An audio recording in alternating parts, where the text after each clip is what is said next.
Come with me if you want to live. It brings to mind a sci-fi sequel about a killer robot didn't just do well, it straight up took over the whole planet. That was Terminator 2, Judgment Day back in 1991, and it hit different. Arnold Schwarzenegger came back as the Terminator, but this time things felt way bigger and way more intense. Linda Hamilton wasn't the same Sarah Connor either. She came in tougher, sharper, and ready for war, while Michael Biehn's presence still lingered heavy over the story. Then you've got Edward Furlong stepping in as John Connor, the future savior. And yeah, the pressure was real. Behind the scenes, James Cameron didn't just make a sequel, he leveled everything up. Bigger explosions, crazier stunts, and that wild liquid metal villain that had people shook. And somehow the machine in this movie felt calmer and more human than the actual people around him, which is kind of crazy when you think about it. Now we're breaking down 15 weird facts about Terminator 2 Judgment Day. From the stuff that almost shut the whole movie down, to a brutal filming schedule that had the cast running on caffeine and barely sleeping, this one gets messy. And wait till you hear number 1, because how this movie got treated years later, nobody back in 1991 saw that coming at all. If you're into classic action, go ahead and hit like and subscribe so more people can catch these deep dives. Now let's get into Skynet, time travel, and the movie that was fighting hard to stop Judgment Day. Number 1, $15 million for around 700 words. Do that math real quick. Arnold Schwarzenegger got paid about $15 million to show up in Terminator 2, and the T-800 barely even talks. Most estimates say he only had about 700 words in the whole movie, which breaks down to roughly $21,000 per word. Yeah, per word. I'll be back. Stay here. I'll be back. A line he already said in the first movie for free suddenly turned into a serious payday. Then you've got hasta la vista, baby. Hasta la vista, baby. Basically worth a whole house payment and no problemo. Probably covered someone's car without breaking a sweat. But let's be real for a second. Arnold wasn't getting paid to talk. His value was in the way he moved, that cold walk, that blank stare, the way he made simple sunglasses feel intimidating. The man barely needed dialogue to control every scene he stepped into. Still, those numbers are wild to think about. The most expensive part of T2 wasn't the liquid metal effects, not the insane helicopter chases, not even the groundbreaking CGI. It was a guy in a leather jacket saying as little as possible. And with the film's total budget sitting around $102 million, Arnold alone took up about 15% of that before even opening his mouth once. Easily one of the most expensive, strong, silent types Hollywood has ever seen. Number 2, the most expensive dollar Gale and Hurd ever spent. And yeah, this story is messy. The craziest part about Terminator 2 is that it almost never happened at all. For years, the sequel was stuck in a legal mess that nobody could fix, and nobody wanted to back down either. After the first movie blew up, the rights got split into pieces. Hemdale Film Corporation held 50%, James Cameron had a share, and the rest, he sold it to producer Gale Ann Hurd during their 1989 divorce for just one single dollar. But here's where it gets tense. Cameron already had serious issues with Hemdale's John Daly, especially after they clashed hard over the original film's ending. Things nearly got physical, so the idea of working together again, Cameron basically wasn't having it at all. Like he'd rather go head to head with a real T-800 than deal with that situation again. So everything just froze. No sequel, no progress, even while Arnold Schwarzenegger was turning into a global superstar and fans kept asking, so when's the next one? The whole project just sat there stuck in limbo. What finally broke the deadlock wasn't creativity, it was Arnold making moves behind the scenes. He knew Hemdale was struggling financially, went straight to Carolco Pictures and pushed them to lock those rights down. Carolco stepped in heavy, $10 million to Hemdale, $5 million to Hurd. $17 million gone before filming even started. Only after that could Cameron jump back in and get to work. Within weeks, he and William Wisher were grinding out the script that became T2. So yeah, that 7-year gap, it wasn't Destiny or Skynet messing with time. It was contracts, money, and some serious bad blood. Number 3, this movie barely made its deadline. Like seriously, it was cutting it close. The budget for Terminator 2 shot past $100 million, and back in 1991, that kind of money had people asking, are you really betting all this on a sci-fi sequel? The first film was a hit, sure, but it was still a gritty, low-budget 80s thriller. Now Carolco was throwing blockbuster-level cash on the table, hoping lightning would strike twice. And here's the wild part. They locked in the release date before James Cameron even had a finished script. That's a huge risk. Cameron and co-writer William Wisher then had about 7 weeks to write the entire movie. Yeah, 7 weeks to figure out time travel rules, character arcs, massive action scenes, all of it. In most studios, 7 weeks isn't even enough time to settle on an opening scene, but Cameron pushed through and got it done. Then that insane pressure didn't stop. It rolled straight into filming and post-production. Every delay on set, every reshoot, every extra camera angle just piled more pressure onto the editors later. Conrad Buff, Mark Goldblatt, and Richard A. Harris were in the editing room racing against the clock, cutting scenes while the film lab was already pumping out prints. Some theaters reportedly got their reels at the very last second, like turning in your homework while the bell is already ringing, and somehow against all odds, it worked. T2 exploded at the box office and became the highest grossing movie of 1991. From the outside, it looked like a perfectly planned blockbuster. But behind the scenes, it was a full-on caffeine-fueled sprint to finish one of the most expensive last-minute projects ever.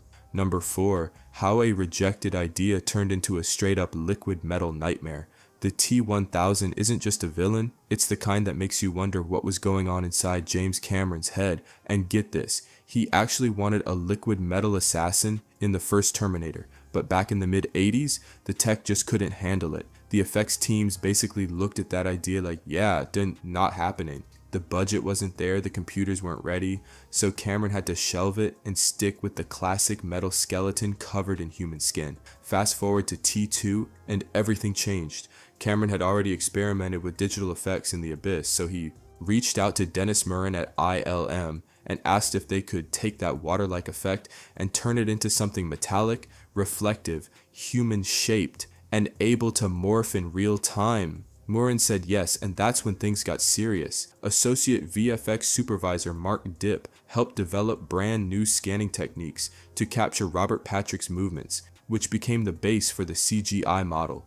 In total, the T-1000 needed around 52 CGI shots, all blended together with Stan Winston's practical effects, bullet holes, blade arms, melting faces. It was all mixed seamlessly, but this was risky. If even one part looked fake, the whole movie could have come off like a cartoon instead of a blockbuster. Then Robert Patrick stepped in and took it to another level. He didn't just act, he studied predators like eagles, sharks, and big cats to get that cold, locked-in stare. He trained multiple times a day so he could sprint at full speed without looking tired, breathing only through his nose, face completely blank. For the Galleria scene, he practiced firing and reloading without blinking or losing eye contact. That's next level focus. The energy wasn't angry cop chasing someone. It felt like a machine hunting its target. No emotion, no hesitation, just pure execution. When you really break it down, the T-1000 is 3 things combined. A scrapped idea that came back stronger, a visual effects team inventing tech on the fly, and an actor who moved like something that was never human to begin with. No wonder that character still feels unsettling even today. Number 5, Linda Hamilton's weapons training and a whole secret squad of twins?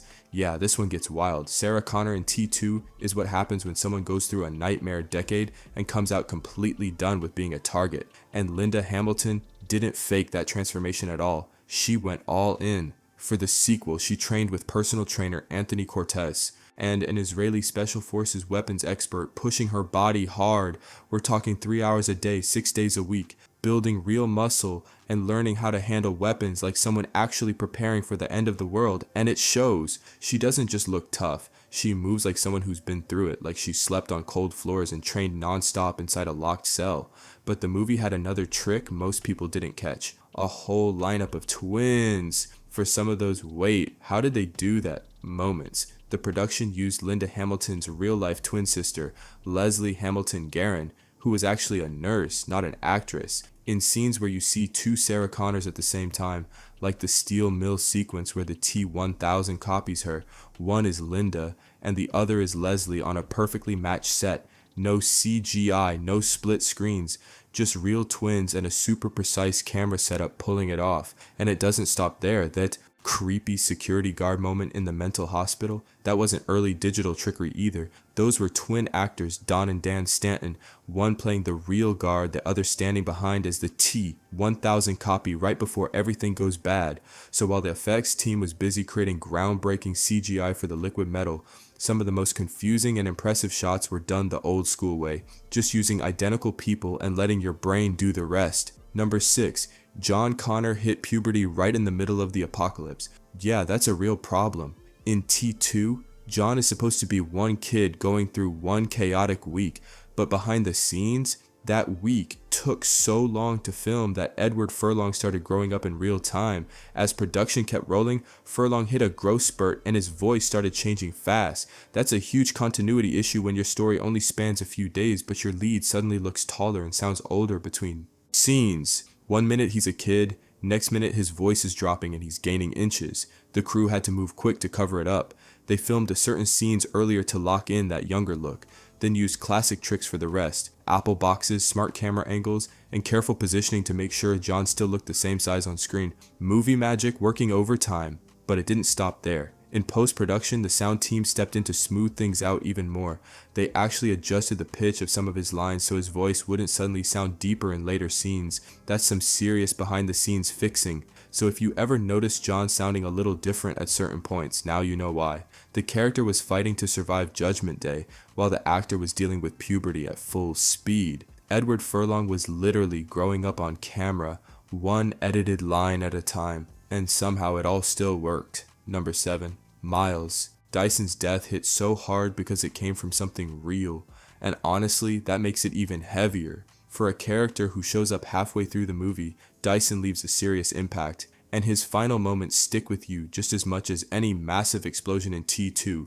Joe Morton didn't just act out a basic death scene and move on. When the production was struggling to figure out how Dyson should die after being shot and badly injured, Morton stepped in with something nobody expected. He told James Cameron about a real experience from his past, a car accident where his lung actually collapsed. He explained, "This guy just got shot in the chest, so I'm sure he is breathing the same way," and then showed exactly what that looked and sounded like. That broken, shaky, desperate breathing, that wasn't just acting, that was pulled straight from a real, painful memory. Cameron saw it and immediately changed direction. The entire death scene was built around that detail, turning it into something way more intense and uncomfortable to watch. It wasn't just a dramatic moment anymore, it felt real in a way that hits deeper than expected. On paper, Dyson is the man who unknowingly helps create the apocalypse, but in that moment, he becomes the one trying to stop it, no matter the cost. And that raw, specific breathing makes his final seconds feel painfully real.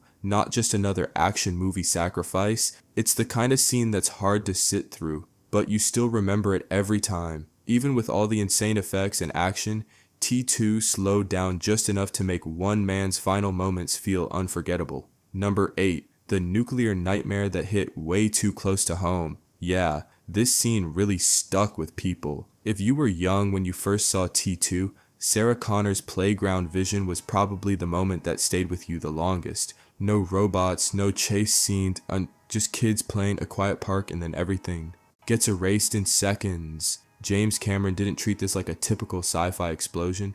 He brought in nuclear warfare consultants and studied real archival footage to make the blast feel as accurate as possible. The flash hits, the fireball expands, the shockwave tears through Los Angeles, and then it gets even more disturbing.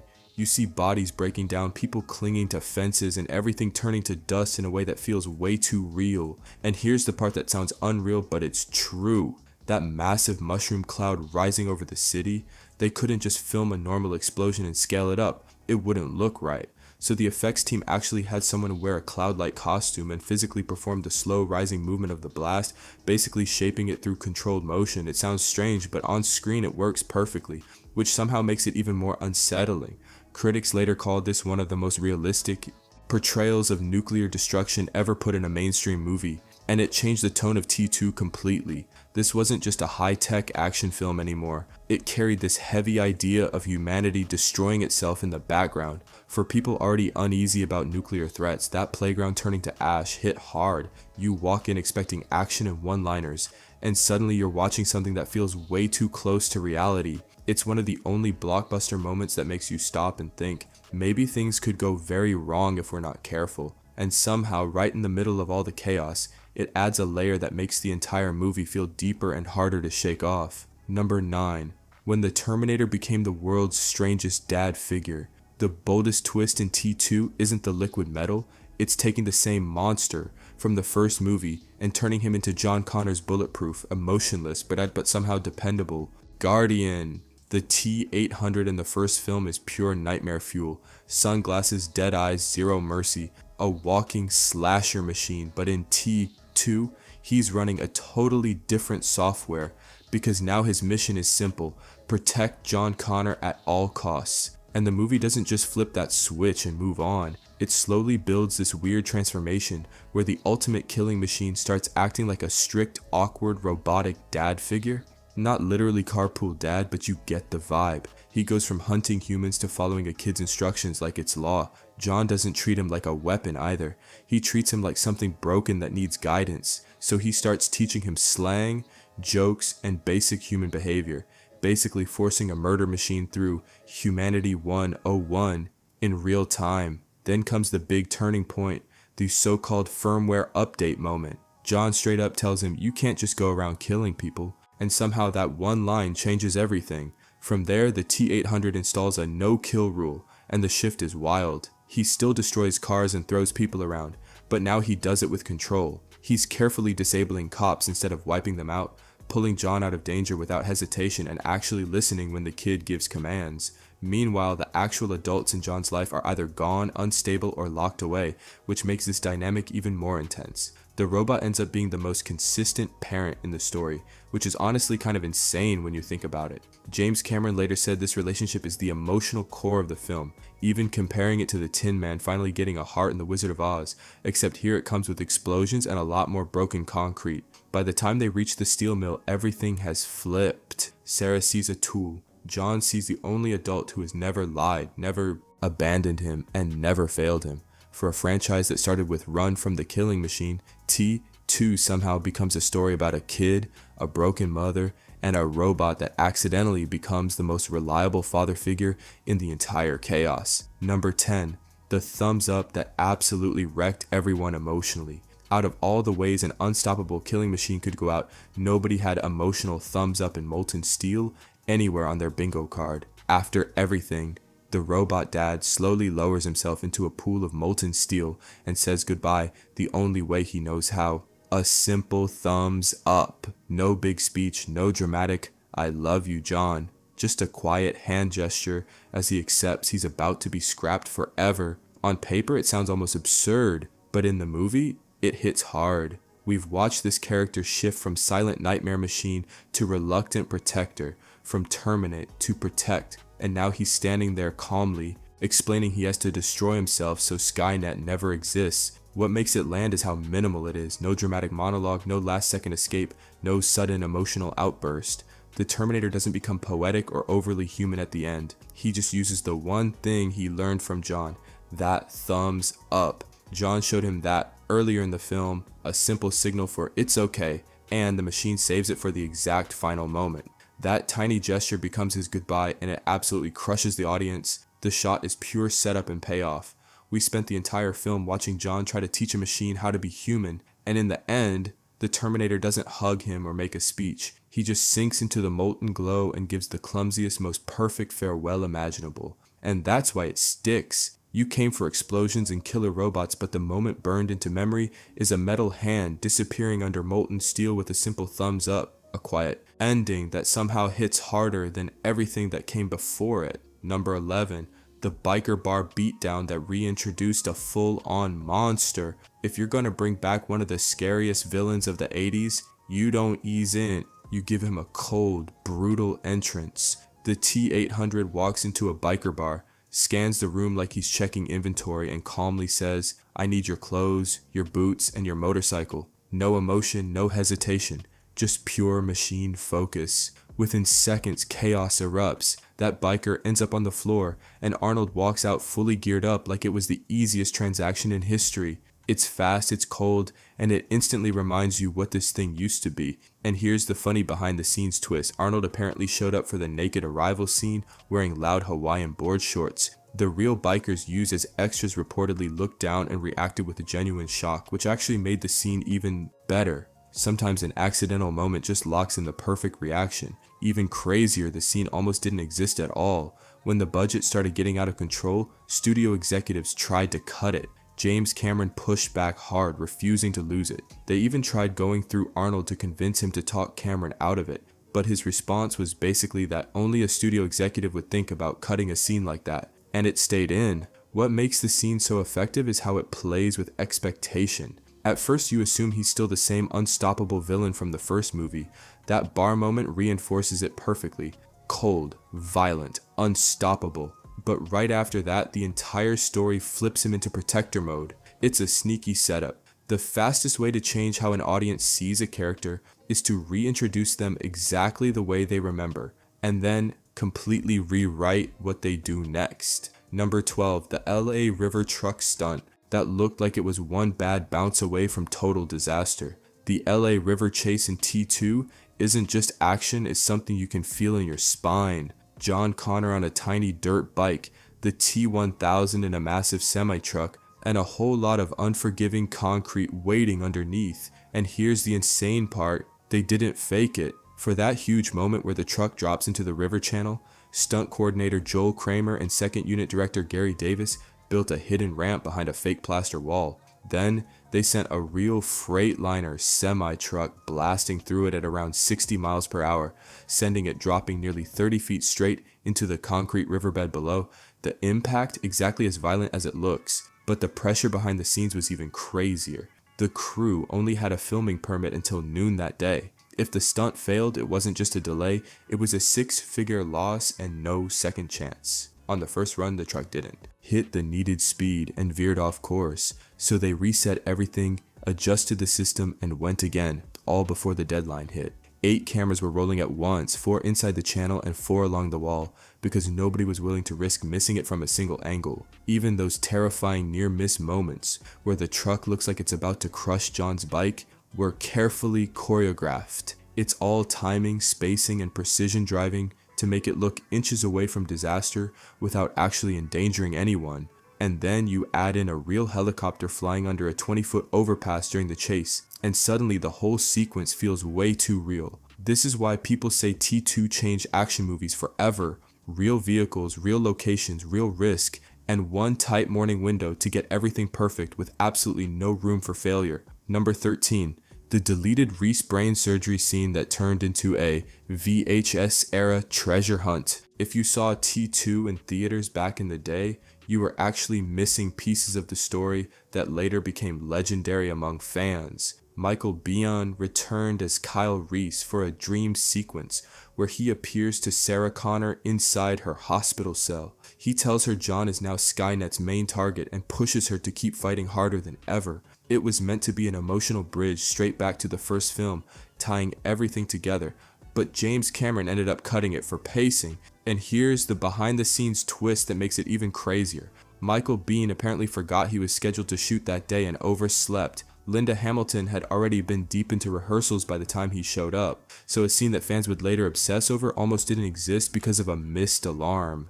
Cameron also cut other major character moments for pacing reasons, including the chip removal scene where Sarah and John open up the Terminator's skull. They debate whether to destroy the CPU completely or switch it into learning mode. Sarah wants it gone forever, while John fights to keep him alive and evolving. It's basically the emotional core argument of the entire film happening in one intense moment. Even though the theatrical cut still works without it, those scenes add an extra emotional layer that changes how you see everything. Later, special editions and extended cuts brought a lot of that footage back. Reese's cameo, the CPU debate, and even extra shots of the T-1000 glitching. Fans who wore out their VHS tapes suddenly had new material to hunt down. In the pre-streaming era, finding those scenes felt like unlocking hidden levels in a game you thought you already mastered. Number 14, from the big screen to theme parks, to literally every screen in your house. T2 didn't just end with the steel pit and credits rolling, it expanded like Skynet, just with way more merch and adrenaline. Enter T2 3D, Battle Across Time at Universal Studios. This wasn't just a ride, it played like a mini sequel. James Cameron himself directed it, and yes, Arnold Schwarzenegger, Linda Hamilton, Edward Furlong, and Robert Patrick all returned. That alone made it feel way bigger than a standard attraction. The experience mixed live stunt performers with 3D film footage, throwing audiences straight into Skynet's future war. Then it escalated into another showdown with an upgraded killing machine. For a lot of fans, this wasn't just a side attraction, it felt like the real continuation of T2. You weren't just watching it, you were inside it. Explosions flew toward your face, motorcycles rode directly into the screen, and everything was designed to make you feel like Judgment Day was happening right in front of you. Outside the parks, T2 turned into a full-blown media takeover. Video games dropped on nearly every console that could handle pixels, including arcade. Shooters that ate quarters in malls and theaters. Then came comics and tie-in novels, expanding the Skynet war in every direction with alternate timelines and what-if scenarios long before cinematic universes became normal. So yeah, if it felt like T2 was everywhere back then, that's because it basically was. You didn't just watch Judgment Day, you played it, read it, and sometimes even got attacked by it inside a theme park ride. Number 15, from Killer Robot Sequel 2, we have to preserve this forever on paper. Terminator 2, Judgment Day sounds like the most generic sequel pitch ever. The villain comes back, but this time he's good. Yet somehow that simple idea turned into one of the most respected rewatch films of its entire era. At release, critics fully locked in. They praised James Cameron for not just repeating the first movie, but completely flipping it upside down. The monster becomes a protector, Sarah Connor transforms. From target to hardened warrior, and the whole sci-fi slasher concept shifts into something deeper about fate, survival, and whether humanity even deserves a future. The awards followed hard. T2 won 4 Oscars: Best Visual Effects, Best Makeup, Best Sound Mixing, and Best Sound Effects Editing. It also stacked Saturn Awards for Best Science Fiction Film, Best Director, Best Actress for Linda Hamilton, Best Young Actor for Edward Furlong, and more. Then came the box office domination. It became the highest grossing film of 1991, which is wild when you remember it started as a scrappy sequel to a low-budget 80s thriller that nobody even knew would survive past the first installment. And from there, it just kept growing. Home video turned it into a permanent living room staple. Cable TV made it instant, I'll just watch 5 minutes, comfort viewing, and fans kept debating whether T1 or T2 is better, an argument you only have when both movies genuinely matter. By 2023, it was officially cemented in history. The Library of Congress added Terminator 2, Judgment Day to the National Film Registry as culturally, historically, and aesthetically significant. Not bad for a sequel that started as The Robot Says I'll Be Back Again and ended up becoming one of the most important sci-fi films ever made. So yeah, what started as just bring back the killer robot turned into a film people basically locked away like future history. It didn't just become a sequel, it became something preserved like it's meant for generations ahead. Somewhere in a vault way down the line, there's Arnold Schwarzenegger saying "Hasta la vista, baby," like it's frozen in time. That's the kind of time travel energy even Skynet didn't see coming, and that wraps 15 weird facts about Terminator 2,